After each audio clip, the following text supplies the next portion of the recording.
यहाँ पे हम देख रहे हैं केले की फील्ड, और केले की फील्ड में बहुत ही शानदार रिस्पांस देखने को मिला है। एक हार्वेस्टिंग चल रही है यहाँ पर, और हार्वेस्टिंग करीब इस वाली फील्ड में कंप्लीट हो चुकी है। और जहाँ पर हम खड़े हैं यहाँ पर करीब 35 से 40 हज़ार पौधे की फील्ड है ये पूरी। तो दोस्तों हम देख पा रहे हैं यहाँ पर जैसे ये कटिंग हुई, और कटिंग होने के बाद में इस तरह से पौधा छोड़ा है। और ये इसका मदर प्लांट है। मदर प्लांट के साइड में, जस्ट साइड में ये इस तरह से पौधा छोड़ा हुआ है। और पत्तों की अगर बात करें तो ये यहाँ पर जो इसमें पत्ते होते हैं ये कटिंग करे हैं। ये देख पा रहे होंगे, एक पत्ता छोड़ा हुआ है, कहीं पर 2 पत्ते छोड़े हुए हैं। बस इसी तरह से छोड़ना है और इसको पूरा का पूरा रखना है। अब इसे बिल्कुल भी ख़त्म नहीं करना है। तो ये मदर प्लांट रहेगा, और बेबी प्लांट जो न्यू बेबी प्लांट इस तरह से रहेगा। तो ये अगले 4 महीने के अंदर अंदर फिर से बंच देने के लिए रेडी हो जाएगा। तो ये जो लास्ट ईयर प्लान किया था, जो लगा हुआ था, इसको देखते हुए अगर इसे देखते हैं तो ये बहुत अच्छी ग्रोथ है। इसमें मैच्योरिटी के सिंबल भी काफ़ी अच्छे हैं। नीचे से तना बेस्ट इसका बन रहा है, बेस काफ़ी अच्छा मजबूत हो रहा है। और पौधा रखने का एकदम बहुत सटीक और सिंपल सा सिस्टम है। इस पौधे से ये मदर प्लांट जो होता है, मदर प्लांट से चिपका हुआ पौधा निकलना चाहिए, वो ही रखना है, वो ही इस तरह से मजबूती से आएगा, पहला।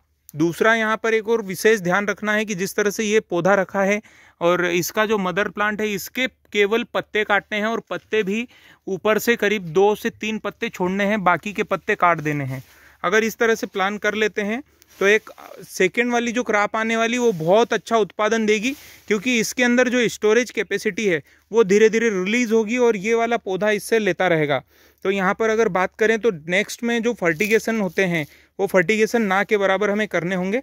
वाटर सोल्यूबल ना भी चलाएंगे तो भी चलेगा। बेसल डोज अगर हो जाते हैं 2 बेसल डोज तो भी परफेक्ट है। तो वाटर सोल्यूबल में नहीं चलाएंगे ऐसा नहीं है, कुछ केवल जो जिसकी मेन रिक्वायरमेंट है, मेन नीड है, वो हम इसे देंगे। बाकी बहुत ज़्यादा देने की ज़रूरत नहीं है। तो पूरी फील्ड आप देख सकते हैं, पूरी कटिंग हो गई है। हार्वेस्टिंग करीब कुछ ही पौधे इस तरह से बचे हुए हैं, बाकी तो सभी हार्वेस्ट हो गए हैं। और पौधे भी अगर बात करें तो सभी एक जैसे यहाँ पर खड़े हुए हैं सेकंड में। इसमें एक और बहुत बड़ा प्लस पॉइंट ये मिलता है कि जब हवा तेज चलती है या इस तरह से कुछ होता है तो सेकंड में पौधा गिरता बहुत ना के बराबर है। अगर इस तरह से प्लान किया है तो हमें ना तो बांस बद्दी लगानी पड़ेगी, ना रस्सी बांधनी पड़ेगी। ये एक इसका बहुत अच्छा प्लस पॉइंट मिलता है। उसके पीछे मेन रीज़न निकल कर आता है कि यहाँ पर इसका बेस बहुत मजबूत बनता है। आज अगर इसकी बात करें तो ये करीब 32 से 35 इंच के बीच में है, और ये 40 से 42 इंच के आसपास बनने वाली है। तो ये इतना मजबूत बनेगा ही बनेगा। अगर ये इतना मजबूत बन गया तो फिर गिरने के चांसेस ना के बराबर रहेंगे, बहुत कम चांस रहेंगे कि ये गिरेगा। और पौधे कभी भी ज़मीन से उखड़ते नहीं है, बहुत कम चांस होते हैं कि ज़मीन से उखड़ते हैं। जहाँ पर ज़्यादा कल्टीवेशन होता है वहाँ पर पौधा उखड़ता है। और पौधा अगर दूर छोड़ेंगे, जैसे इसका बेबी होता है वो अगर छोड़ते हैं, जैसे यहाँ पर आप देख सकते हैं, ये यहाँ पर निकला और इसका फिर एक ये बेबी निकला, तो अगर ये छोड़ेंगे तो फिर गिरपड़ की समस्या बढ़ सकती है। बाकी इसमें गिरपड़ तो ना के बराबर देखने को मिलेगा। और पौधा कभी भी ज़मीन से नहीं गिरता है, ये गिरता है हमेशा यहाँ से टूटकर, बीच सेंटर से टूटकर। और वो भी गर्मियों के मौसम में जब पानी की कमी हो जाती है तो उस वजह से गिरने की चांसेस बढ़ जाते हैं। बाकी तो कोई चांस रहेगा ही नहीं। ये टोटल हमारी गाइडलाइन में ही चला है प्लांट। और आप बंच देख सकते हैं, बंच की क्वालिटी कितनी ज़बरदस्त है, कलर कोडेड सारा सब कुछ बेस्ट है। और अभी हार्वेस्टिंग भी जो रेगुलर चल रही है वो भी काफ़ी अच्छी रेगुलर हार्वेस्टिंग चल रही है। इसमें एक और चीज़ निकल कर आ रही है, आप यहाँ पर ये बंच गिरा हुआ देख पा रहे होंगे। ये जो गिरा हुआ बंच है इसमें ये रेड कलर का हो गया है। तो ये नेचुरली रेड नहीं है, ये एक रेड रस्ट फंगस होता है। और ये फंगस जो होता है बहुत ही डिफ़िकल्ट होता है, ये आता है केवल बारिश में ही। तो ये रेड रस्ट का सबसे बेस्ट रिस्पॉन्स लेना हो अगर इसके ऊपर, तो आप नेटिवो का स्प्रे करें। नेटिवो अगर स्प्रे कर देते हैं तो ये पूरा का पूरा रुक जाता है। एक इसका ये बेस्ट निकल कर आता है। तो नेटिवो यहाँ पर बहुत ही बेस्ट सॉल्यूशन है उसका। 15 लीटर पानी पे 10 ग्राम इसका डोज रहेगा नेटिवो का, और ये कर देते हैं तो अच्छा रिस्पॉन्स देकर जाएगा। किसी तरह की फिर इस तरह से प्रॉब्लम नहीं आएगी। पर वो कब करना है, जब पौधा बंच निकालता है या बारिश का मौसम लग गया हो, उसी टाइम में कर देना चाहिए। बहुत से किसानों का इस तरह से मानना होता है कि ये इस तरह से जो निकलता है इसे मुर्गा पंजा बोलते हैं। तो ये कोई जेनेटिक नहीं होता है, ये यहाँ पर दब जाने की वजह से इस तरह से पंजा निकलता है। आप देख पा रहे होंगे इसमें एक पत्ता यहाँ पर लगा हुआ है, तो ये शुरू में उस समय में पत्ते की वजह से दब जाता है तो ही होता है। बाकी नीचे आप देखेंगे तो पंजे फिर से एक जैसे हैं। तो ये कोई मुर्गा पंजा या इस तरह से जेनेटिक नहीं है, ये केवल और केवल उसी की वजह से है जो कि पत्ते की वजह से दब गया था। तो बाकी तो पूरी फील्ड करीब करीब कट गई है। 95% 99% तक हार्वेस्ट हो चुका है। और एक जैसी फील्ड में यहाँ पर पौधे भी रखे हुए हैं जो पूरा का पूरा दिशा की तरह रखा हुआ है। और एकदम पौधे के आइट साइड में यहाँ पर दो तरह से पौधा रखा हुआ है, एक तो या तो इधर रखा हुआ है या इधर रखा हुआ है। बाकी बहुत कम चांस रहेगा कि पौधा लेफ्ट साइड में मिलेगा आपको, पौधे के लेफ्ट साइड में यहाँ पर बिल्कुल भी नहीं है। तो ये एक बहुत अच्छा है कि पूरा का पूरा क्लीनिंग भी है और पौधा चल भी रहा है तो काफ़ी ज़बरदस्त चल रहा है। इसमें नॉट डिस्टेंस जो होती है पत्ते से पत्ते के बीच की जो गैप आती है वो तो इतनी परफेक्ट है। अगर इसको देखा जाए तो केला बहुत ही बेस्ट सिम्टम दिखा रहा है। और एक और चीज़ यहाँ पर देखने को मिलेगी, ये इस तरह का पौधा है, ये फर्स्ट है। और फर्स्ट की भी अगर बात करें तो इसमें बंच ना तो आने वाला है और ना ही यहाँ पर कोई गैप फिल करेगा ये, और ना ही इसका सेकंड पौधा कुछ काम में आने वाला है। तो कोशिश करें कि इस तरह के पौधे दिखें तो इन्हें इस तरह से गिरा दें।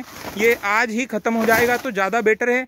यहाँ का जो एटमॉस्फेयर होगा, अब जैसे आप देख पा रहे होंगे कि यहाँ पर अब एकदम बहुत सारा लाइट आने लगा है, उसके पीछे रीज़न है कि पत्ते सारे के सारे ढल गए और ये जो गैप आई है तो यहाँ पर ऑक्सीजन सोर्सेस, नाइट्रोजन और ये सारी चीज़ें बढ़ जाएंगी। तो ये जो पौधे हैं ये इनका वेट निकाल देंगे और हर पौधे में कम से कम 2 किलो 3 किलो का वेट बढ़कर मिलेगा।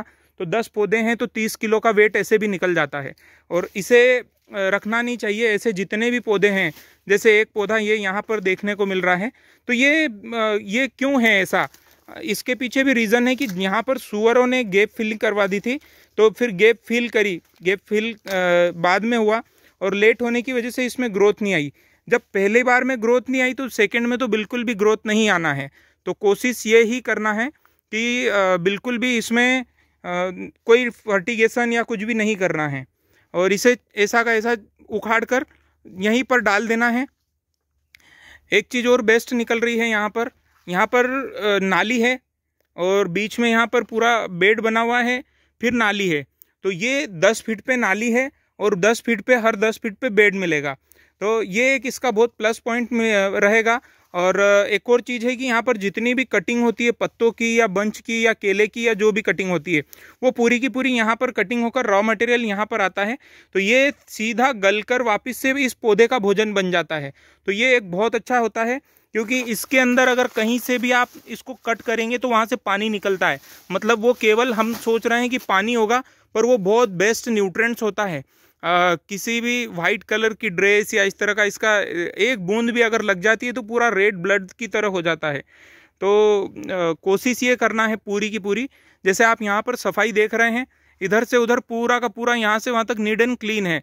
तो इसी तरह से इसको रखना है और इसमें सारा का सारा कचरा डालना है। तो ये बहुत अच्छी प्रोसेस है यहाँ पर जो पूरी की पूरी टीम कर रही है इसे।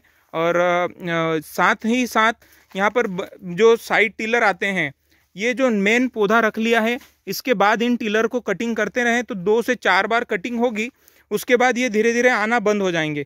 तो ये एक तो ये बेस्ट है। दूसरा यहाँ पर इसको कटिंग करना है, कटिंग करके बीच सेंटर में ड्रिल करना है, ड्रिल करके यूरिया डालना है। तो एक ये भी कर सकते हैं। अगर ये नहीं कर सकते हैं तो फिर केवल कटिंग कर दो, 2 से 3 बार कटिंग करेंगे तो ये धीरे धीरे गलना शुरू हो जाएंगे। जैसे यहाँ पर देख रहे हैं इसकी कटिंग हो चुकी है 2 से 3 बार, तो ये धीरे धीरे यहीं का यहीं गल के ख़त्म हो गया है। अब ये आगे नहीं चलेगा। तो बस ये छोटी छोटी चीज़ें हैं जिन्हें ध्यान में रखना है। एक और चीज़ है, जैसे हमने यहाँ पर देखा कि कहीं कहीं पर बंच छूटे हुए हैं जो हार्वेस्टिंग नहीं हुई है, तो उनके अंदर आप अमोनियम सल्फेट ले सकते हैं, पोटेशियम सोनाइट ले सकते हैं, जो ज़मीन में अलग से डालकर पानी चला दें तो उससे वो जल्दी से जल्दी भर जाएंगे, कटिंग आ जाएगी। बस यही चीज़ें हैं। और ज़्यादा अच्छा परफॉर्म लेना हो तो फिर सल्फ्यूरिक एसिड, और उसके अंदर एक किलो सल्फ्यूरिक एसिड 1000 पौधे पर और 10 किलो सफ़ेद पोटास, इन दोनों को मिक्स करके भी ड्रिप से चला सकते हैं, जिससे जल्दी से जल्दी हार्वेस्टिंग हो जाएगी और एक साथ कटिंग हो जाएगी। अभी रेट की भी अगर बात करें तो काफ़ी अच्छे रेट चल रहे हैं, और इस तरह से रेट अगर होते हैं तो बहुत अच्छा मोटा पैसा बनता है। अभी यहाँ पर देख रहे हैं हम लोग, ये कमज़ोर पौधा निकला है, तो ये नेक्स्ट में भी ऐसा ही कमज़ोर आएगा। ये कोई बहुत वेट लेकर या इस तरह से नहीं आएगा, क्योंकि आप इसका तना देख सकते हैं, बहुत ही लूज है ये। और सेकंड तो इसमें रख ही नहीं सकते हैं, और रखना भी नहीं चाहिए, इसको तो पूरा डिस्ट्रॉय कर देना चाहिए, क्योंकि ये जो पौधा निकला था ये पूरा का पूरा गड़बड़ है। और ये जो परेशानी आती है ज़मीन के कीड़े की वजह से, गोबर के कीड़े की वजह से आती है। ये रूट की कटिंग कर देता है, इसकी वजह से ये परेशानी बढ़ती है। तो ये छोटा सा कुछ विवरण है जिसे हम समझ सकते हैं और अच्छा उत्पादन ले सकते हैं।